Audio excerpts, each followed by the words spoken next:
G'day and welcome to another episode of Down to Business.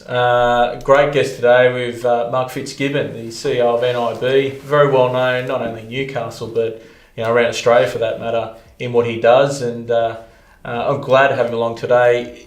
A lot bigger business than probably some of our viewers, but from my perspective, it's just scalable, and I think we can learn a lot from someone that's been in this role for a long time. But without further ado, welcome, Mark, and thanks for coming along. Yeah, well, thanks for the invitation. No, pleasure, mate. And rather me Good do to be too back much here of at Enigma and their wonderful surrounds. Yeah, nice office. Rather than me do too much of an intro, I'd love to hear a bit more from your perspective. You've been in the role for quite a while, and I've got some questions on that. But maybe a bit of background on how you ended up to where you are, not only today, but in the current role at NIB. Well, it's a bit of a long story. What have we got, an hour or two? We've got time. Yeah, well, I grew up in the country. I grew up in Cessnock, so I was a local by birth and spent a lot of time hanging out in Newcastle and playing football, going to the beach, etc. I left school. I always had ambitions to be, the boss of something. Yeah. I was always full of ambition. It's a bit of a Fitzgibbon trait, I suppose. Started uni at Newcastle, worked for a plumbing firm for a bit, but then got offered a job at the largest corporation in town, which happened to be Cessnock Council back then, and accidentally I started a career in local government. Yeah. So I spent 17 years in local councils. I think I worked for 7 councils in that period, graduating up the ranks. To the point where I ran I ran Maitland Council for a couple of years. When I think back, I was a bit mercenary, to be honest. Balcombe Hills Council and Bankstown Council, which was one of the state's largest council. And I drove a few reforms in local government. I've always been dissatisfied with the status quo, which I think is an important trait of any leader. And so after 17 years in local government and having done my thing, I sort of new opportunities. Local government's not an easy industry to springboard from into the corporate world. And segue for me was a job running the industry association for licensed clubs throughout New South Wales and Australia. That was a wonderful time. It was an industry that was in trouble on the back of hotels being awarded poker machines, which they thought was the end of the world. The club industry, that is, but you can't just lay down and moan and groan and bleed to death. They had to revitalise themselves, and I think the clubs have done a pretty good job since then in doing that. One of the important reforms I led with the help of others was the ability of clubs to trade their poker machine in entitlements, which at the very least gave some clubs an opportunity to consolidate and maybe last another 10 or 20 years for the diggers who had formed them back post World War II. So I spent, I think, almost 4 years at club, and then the headhunter who put me into clubs presented this opportunity at NIB, and that was 18 years ago now, and I've been pretty much there. Well, not pretty much, I've been there ever since. Mind you, the NIB we have today is a different beast to the one that I commenced employment with back in 2002. It's a wonderful company. I'm not responsible for NIB. It had been in existence 60 years prior to my arrival, and my predecessors, Cole Rogers and others, had done a wonderful job in creating the company they had. NIB is actually an amalgamation of a number of smaller health insurers back throughout the 60s and 70s and 80s, but it was very much NIB back then. It had somewhat of a national presence. There was a large membership, for example, in the Illawarra. It had merged with a Wollongong-based fund back in the 70s, I think it was. But we saw an opportunity to do something much more ambitious with us, and I like to claim today that we now run a top 100, top ASX 100 company. We're generally a national business. We're the second largest health insurer in New Zealand, for example. Our footprint is Australia-wide. We have a joint venture in China. We have an international students and workers business, which with people in China and India in particular. And we have a global travel business. We've come a long way since 2002. on the back of many efforts and the people in the business, because yourself as a leader, your number one job is to get the right people on the bus. To quote Jim Collins, because ultimately we only orchestrate the business. We're like the maestro in an orchestra. We rely upon tremendously talented people to make the music. Yeah, I think it's a great, and I'll come back to some of those side ventures in a minute, but I think it's a great thing you say about that exact point, and a couple of people in these videos have mentioned the same thing, where what is a leader's role? And it's probably to make others or develop leaders around them to make that life easier. But coming back to you as the leader, but 18 years, as you said, that's in a world or a modern day corporate world where that kind of longevity is probably not common. What's some of the things you've had to learn on the way, or some of the tips in that may be the case, to not only be, staying in that role as CEO, but to continually stay on top of your game to make sure that, no one's trying to push you out? Oh, I think it's a whole welter of things. You certainly, 18 years is very unusual for a CEO to be running a publicly listed company in particular. You see it all the time with private companies. But it is unusual in ASX companies. And I suppose one of my priorities from here, definitely one of my priorities from here is to ensure that I leave a good legacy for whoever follows. So, my succession planning is, is an important priority for me and the company. I'm not racing out the door. In fact, I've never been more excited about the business than I am today, given some of the opportunities we have. But, I need to be... I need to accept the reality, so I'm probably not going to be there for 30, or certainly not 40 years.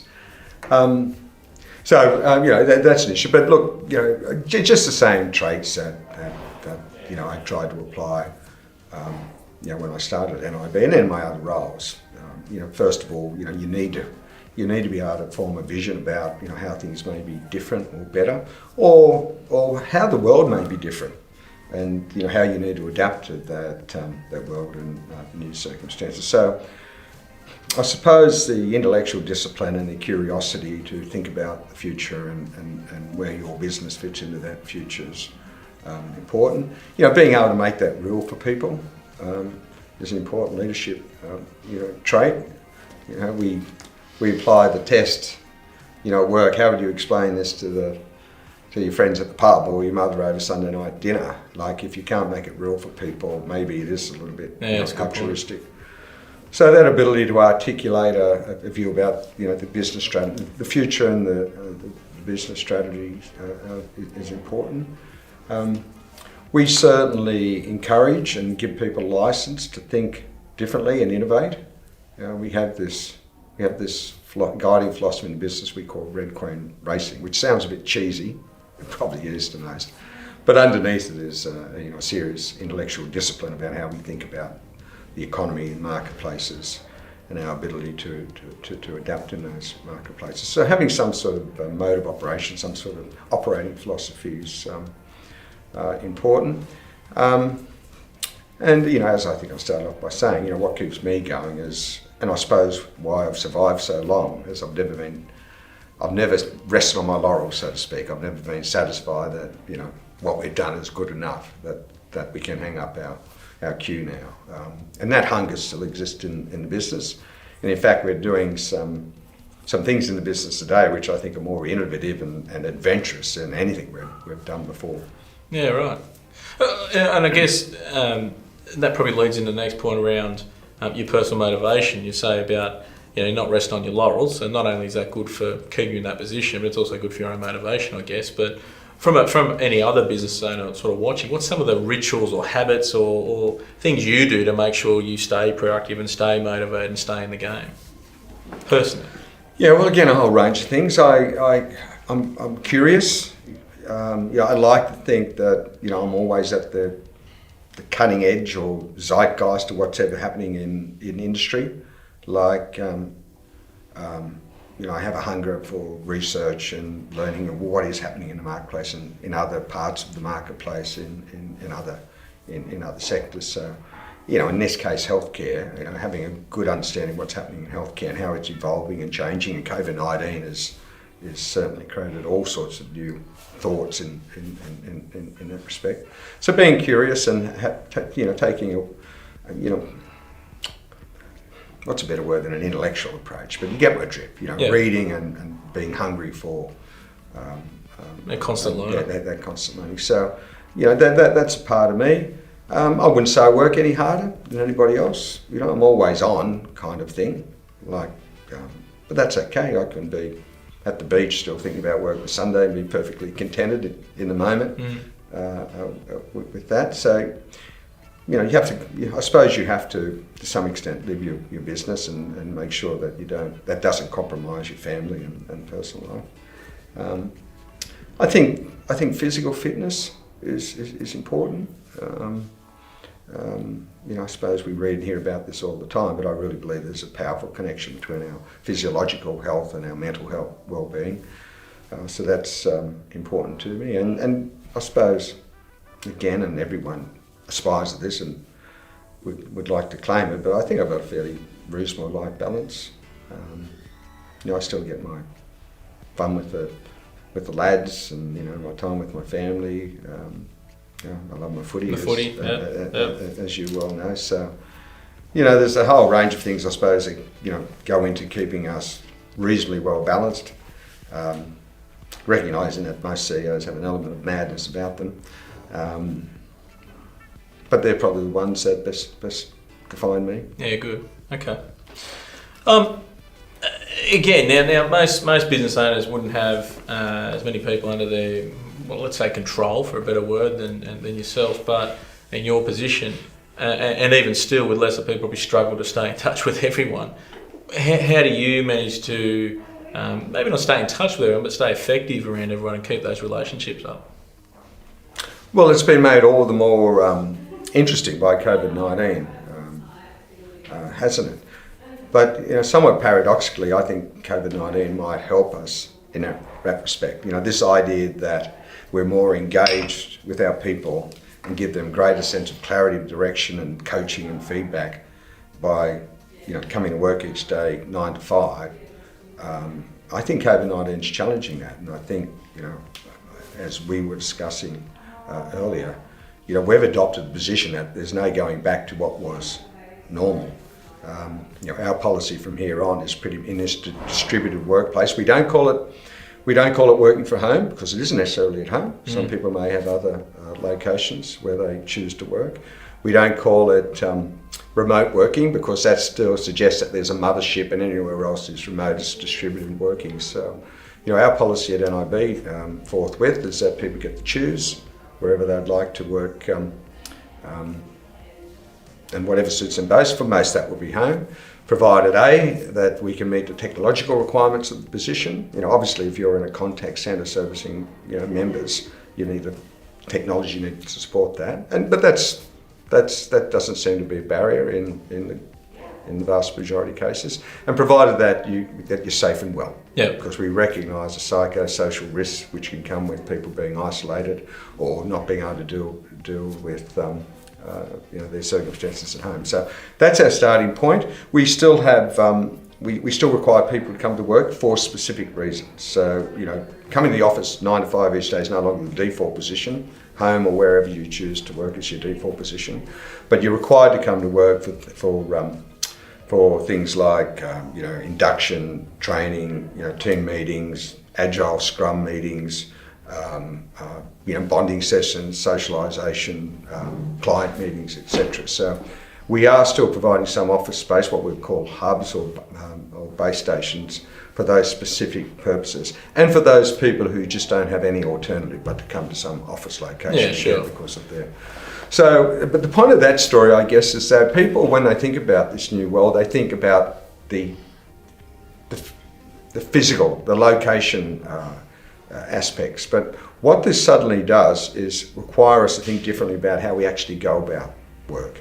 It requires us to think even more deeply about the psychological and social needs of our people.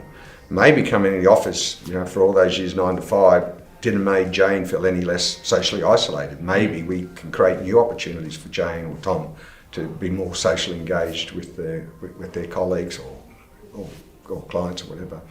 And it's going to make us become much more focused upon setting, being very clear for our people about what's expected of them, their goals and roles, coaching them, measuring performance and outputs. Because what's become very clear to me, and I'm sure to others through COVID-19, for some people, their output was they came to work each day. Yeah. They could be seen. And now we don't want that line of sight philosophy to be the approach we use to producing results for our businesses. We want to be able to better set and measure outcomes. So I think it's COVID-19 and this aftermath is creating a new cadence of working and approach to work. So getting back that was a long answer to your question. No, I think in a somewhat paradoxical way, if we do it right, the new world that we imagine post-COVID-19 will actually improve the level of engagement because we'll be more focused upon the risk of not having engagement. And I think as time goes by, while some people are missing those relationships at work, we need to deliberately think of ways to substitute for that disconnection with their colleagues. I think it's helped people build relationships at home and with friends. People appear to be spending more time with their families and people in their neighbourhoods, etc. So with that, and that's some, I agree. We've seen some real innovation from a people perspective during COVID-19 in particular. But I guess even from a flexibility point of view, everyone touts it, but really, what does it mean? And we've had to actually live it in recent times. So it's a great one. But some of your ideas and thoughts are, and as you said, pushing where the world will be or could be or whatever it may be. And this is probably a pointed question around stakeholders.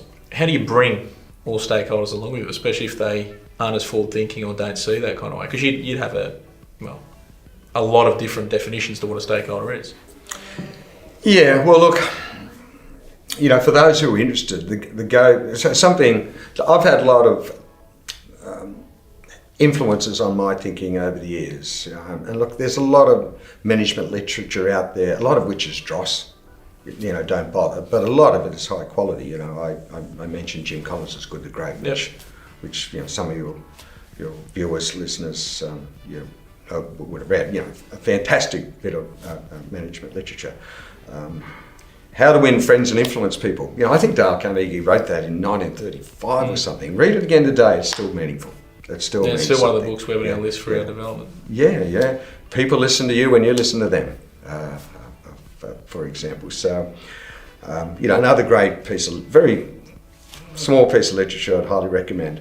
And John Cotter's seminal Why Transformational Efforts Fail is a must read for anybody, which is getting back to your question. And so Cotter has a number of key principles around why transformational efforts fail, and so therefore they're guiding lights as to how to make, run your company or business. And we've touched upon some of these already, having a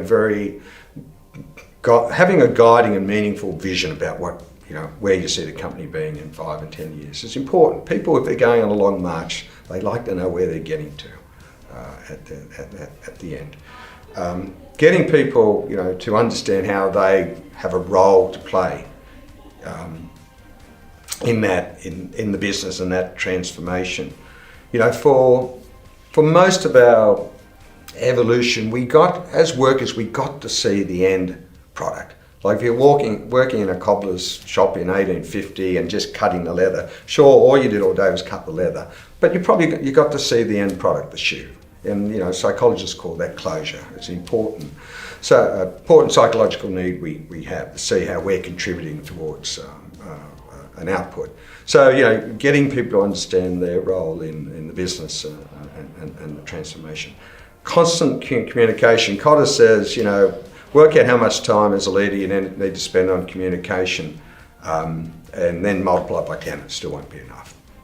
We, as leaders, we often make the mistake that I've explained this to everybody, I don't need to explain anymore, but and I must drive some people batty, but some of the concepts we're unfolding in our business, I just speak about so often with investors and staff.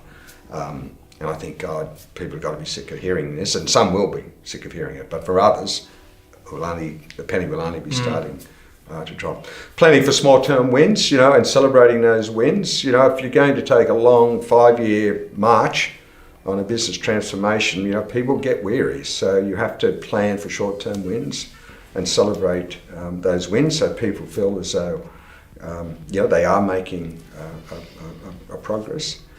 And look, you have to remove obstacles. Inevitably, in any business, particularly if you're really trying to transform the business, there are going to be blockers. And for those who may have read and studied a little bit of Machiavelli, we know that people will defend the status quo with vigour. And those who stand to benefit by the change, they'll be quiet because they're worried about sticking their heads up. So as a leader, you need to make clear the path for those people who are going to make the transformation. And sometimes remove the people who, no matter how hard you might try to win their support, for all sorts of reasons, just aren't going to support the kind of change. And look, and their opposition may not be overt. It may just be friction and inertia and a lack of passion. So, one of the things we need to do as leaders is make those hard decisions where we recognise that there are people who are going to block the progress we'd like to make for all sorts of reasons, philosophical, social, and otherwise, or they may just be square pegs and round holes. So you're trying to change the shape of the company, but where you're taking it is not aligned with their skills and experience. And I guess then you started to touch on change and challenging the status quo, and you've said that a few times. And we'll talk, I guess, for a better way of innovation and finding new ways. And you mentioned earlier, a lot of the different divisions or businesses that NIB is involved with that many wouldn't know about. What's your approach to innovation? And I know you like it, but practically, how do you roll that out? And where does some of the thought process come from? It's not going to sound very practical, the way I'll start to describe this. But I'll get to the practical side of it. So we have this mantra, if you like, called Racing the Red Queen. Now, what is Racing the Red Queen? Now, I suppose many of your listeners will be too young, but in Lewis Carroll's wonderful Alice in Wonderland, or Alice through the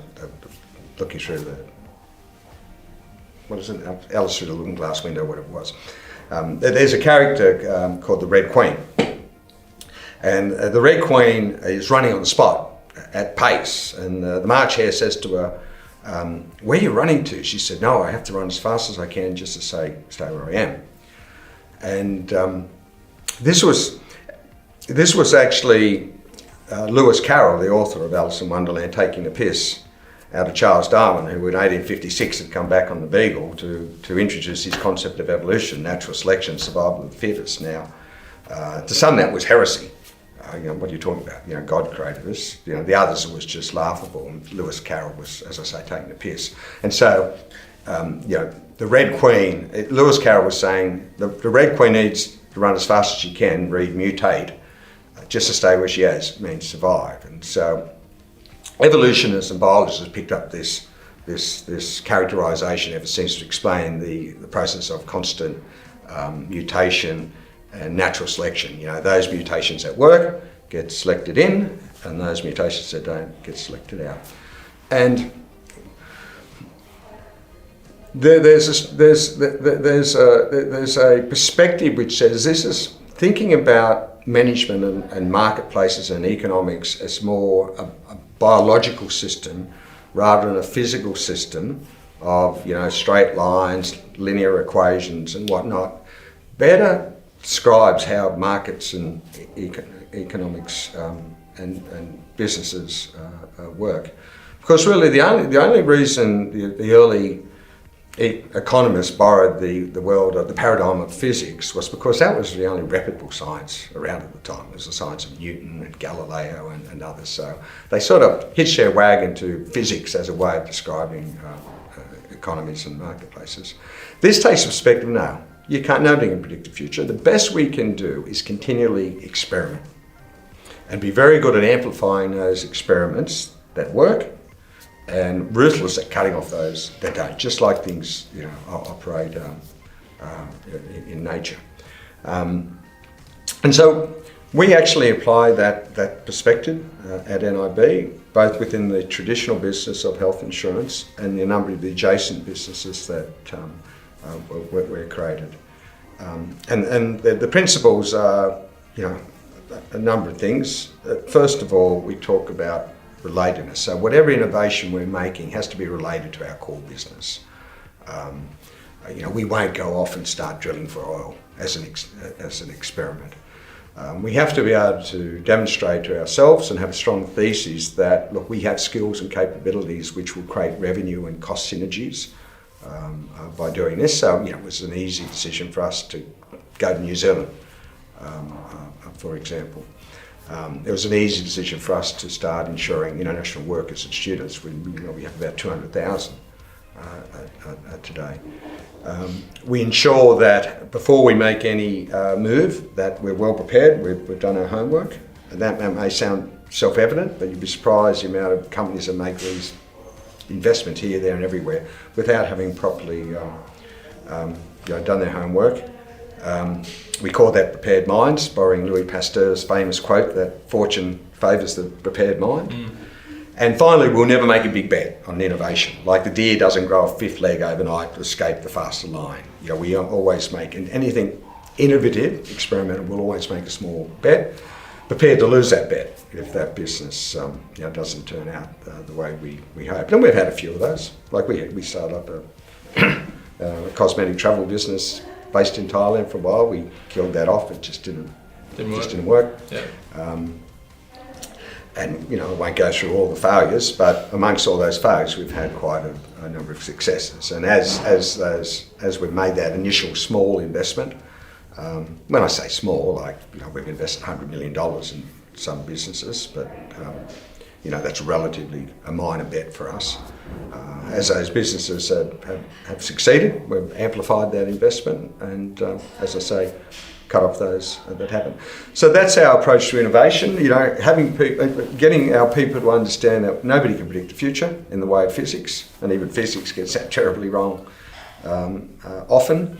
That the best we can do is have an informed view about possible scenarios in the marketplace, and placing small bets on each of those scenarios with the view to being able to leverage those small bets, if that's the way the world turns. And are most of those ideas that come forward to consider and make a bet on, is that encouraged from the teams? Is that encouraged from the existing internal structure, or are they brought to you? Where's most of that come from? Well, so it's a cultural strategic imperative. Everyone in the business, I'd like to think most could actually, maybe not in the detail like I have, but explain the essence of red queen racing. This license, it's deeply ingrained in our culture and our values. This license to think differently about the world and how we might make experiments designed to better adapt the business to that world. So there's license throughout the company to experiment, and it doesn't have to be enter some new market. It may just be some new approach to processing claims and embracing some new technology. Yep. For example, they're doing things better. Yeah. So sometimes that will be identifying opportunities to build our own capability, or to find a partner relevant to that scenario and that opportunity, or to buy an asset. So some of the new businesses we've developed over the years has been a combination of all. We bought an existing business to get into the market for international workers, but we then invested heavily in it. We built our international students business from scratch. We built that independently. In our new Honeysuckle Health data science company, we're doing that with a joint venture with a large US healthcare company called Cigna. So there's a variety of avenues we take to give life to these ideas and innovation. Yeah, right.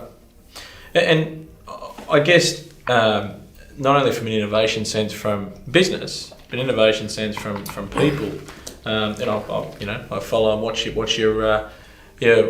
version of blog or your videos, your Fridays with Fitz. Shout out for Fridays with Fitz. But I mean, how do those things come about? Like, what's the importance of adapting to new generations and new medium for that matter?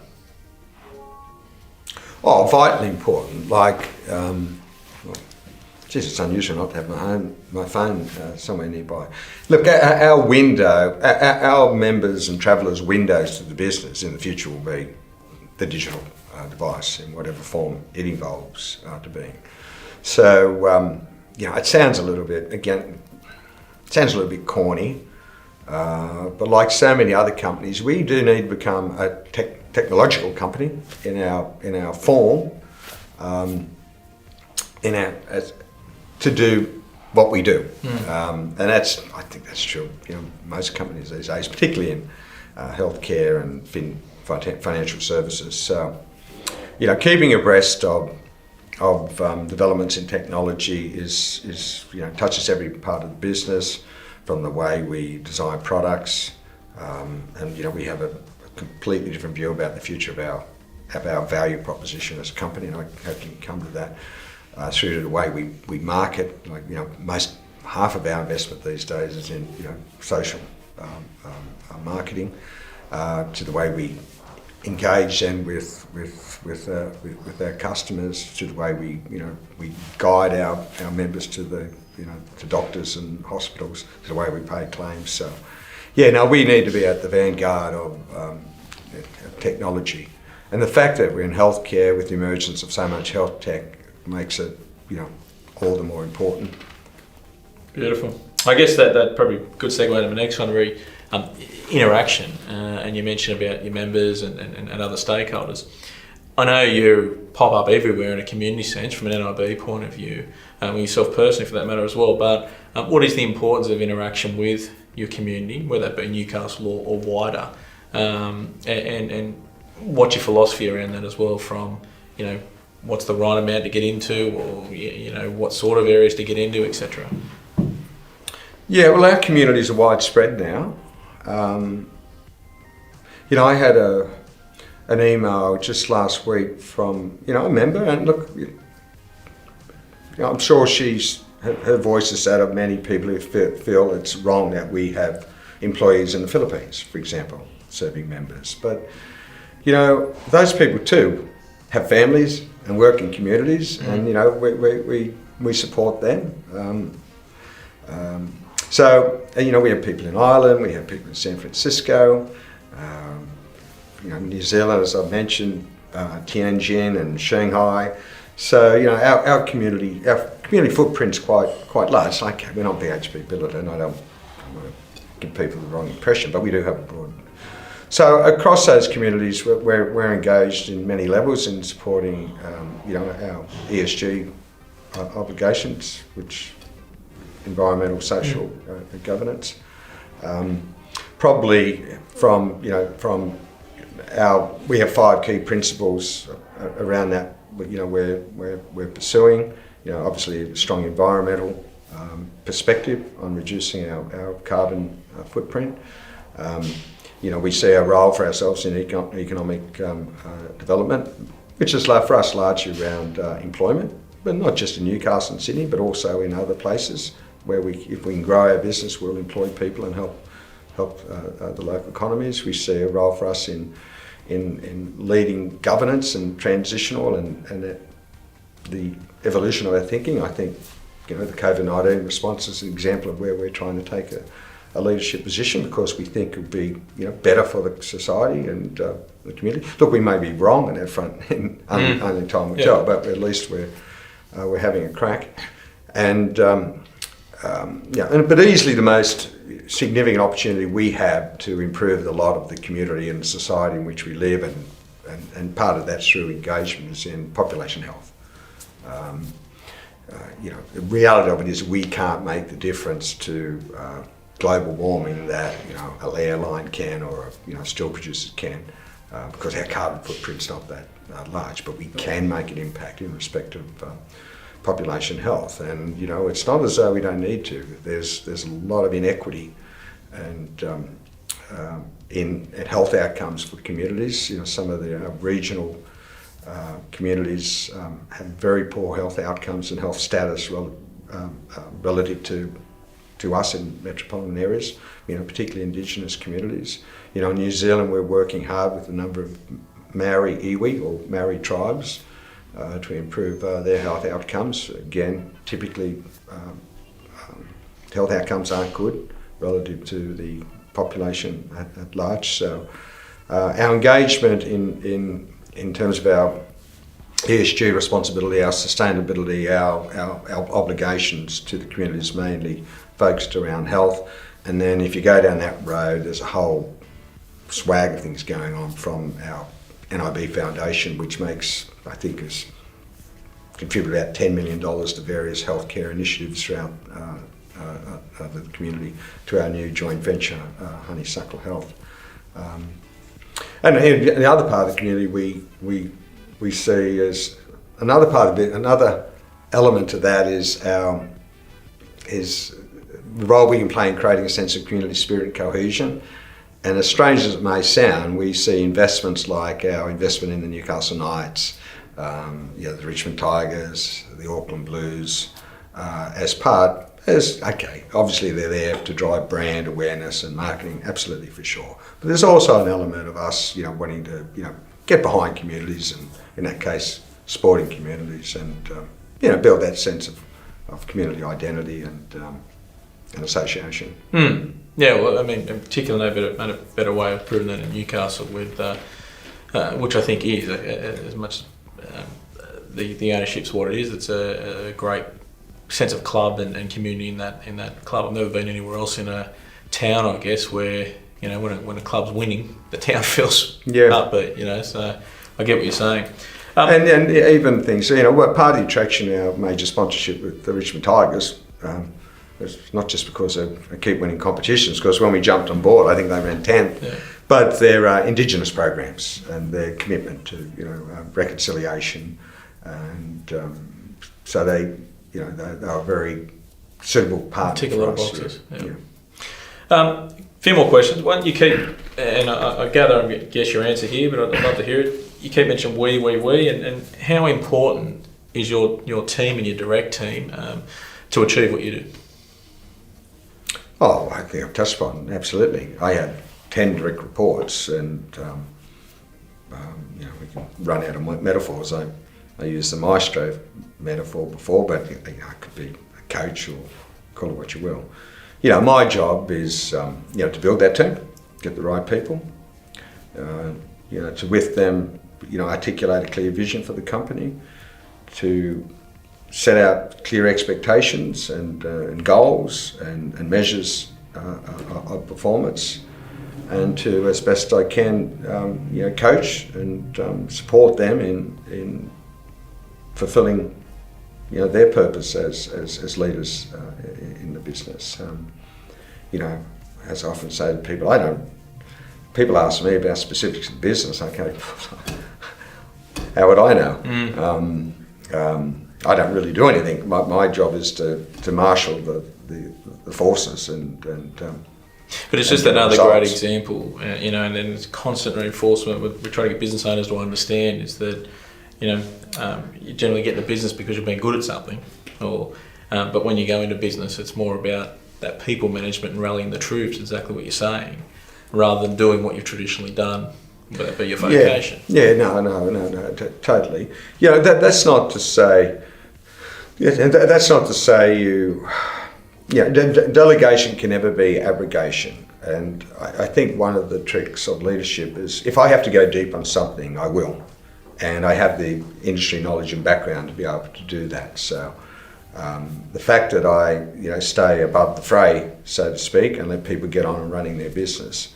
Doesn't prevent me from getting involved if I see I need to be involved, without wanting to demotivate anybody, of course. So, you can't be totally hands off in the business, and there's often elements of the business I'll get I will get involved. Yeah.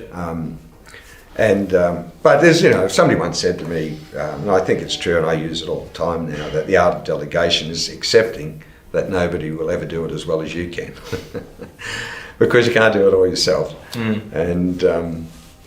And so when you delegate a responsibility to somebody, you've got to accept that. And the other thing is, Andrew, typically I do a better job than you would have in any case, but you've got to cross that psychological hurdle.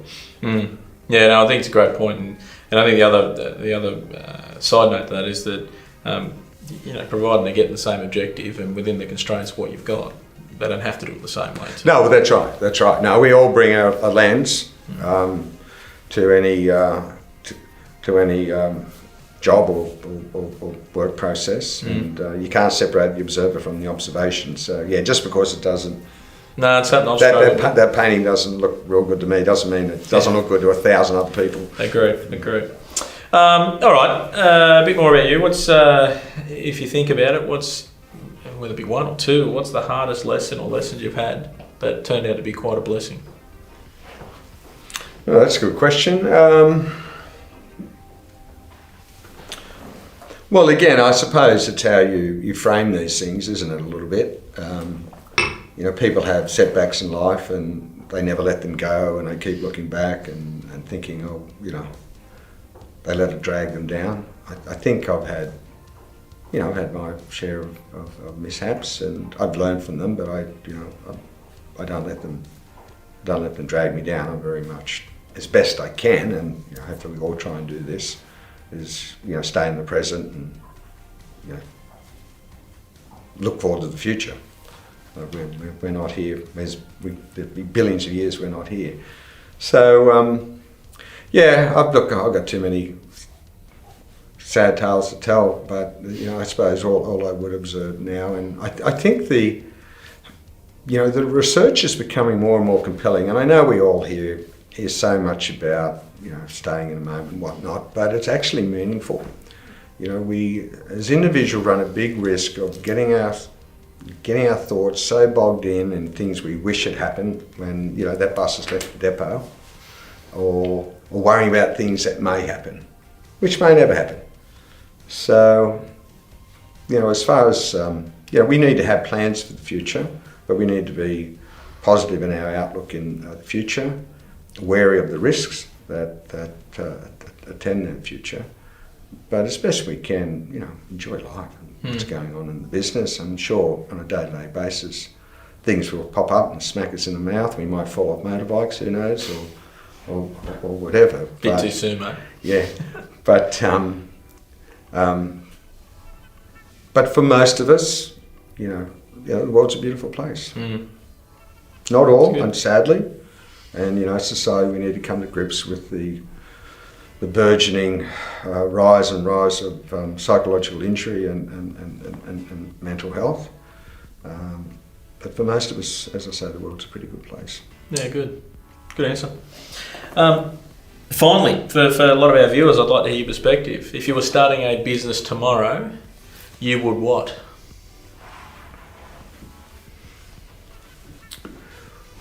Well, first I'd ask myself the question: what problem are we trying to solve here in the marketplace? I think a lot of people lose sight of that, because that's the guts of it. What problem are you trying to solve? And then just the traditional questions, which have stood the test of time. Who are the people you're trying to solve it for? What is your marketplace? How are you going to solve it for them? What is the products? How are you going to sell it to them? What is the positioning, the marketing?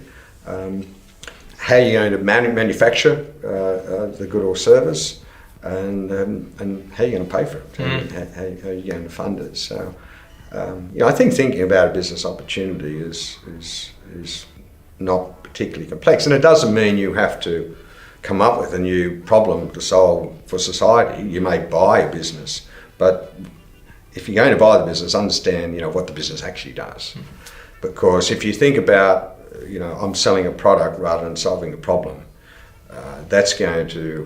you'll run the risk of missing opportunities around innovation and the ability to adapt to changing market conditions. Good, very good.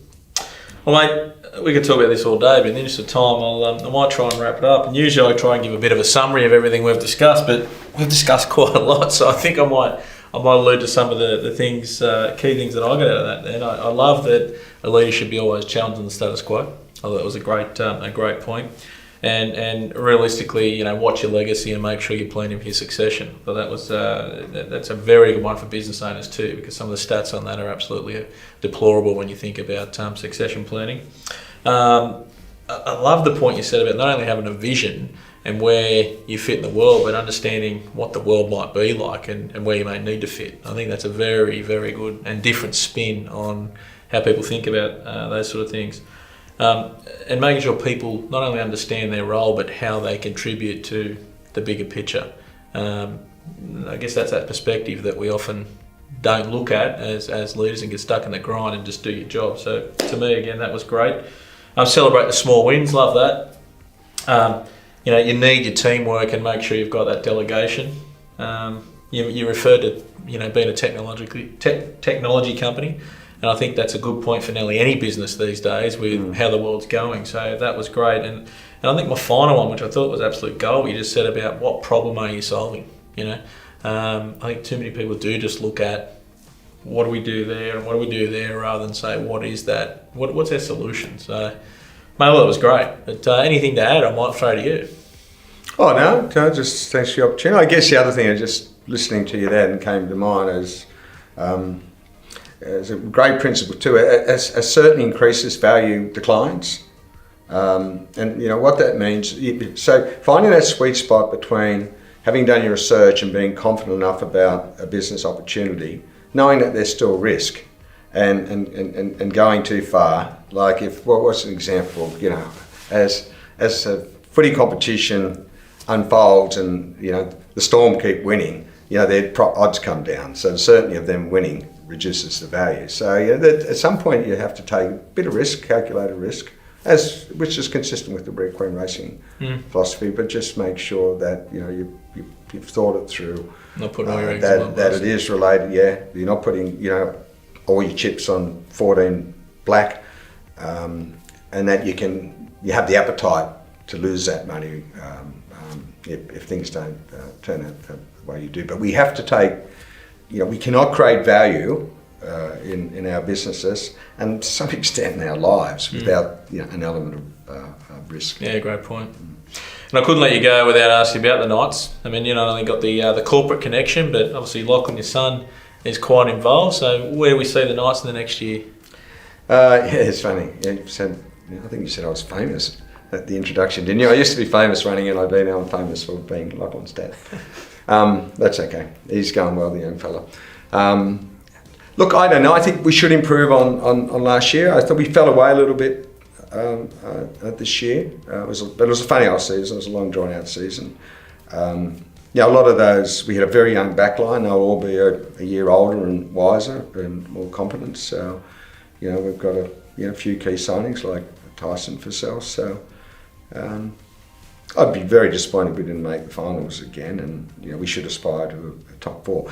Mind you, having said that, we should always aspire to win the competition.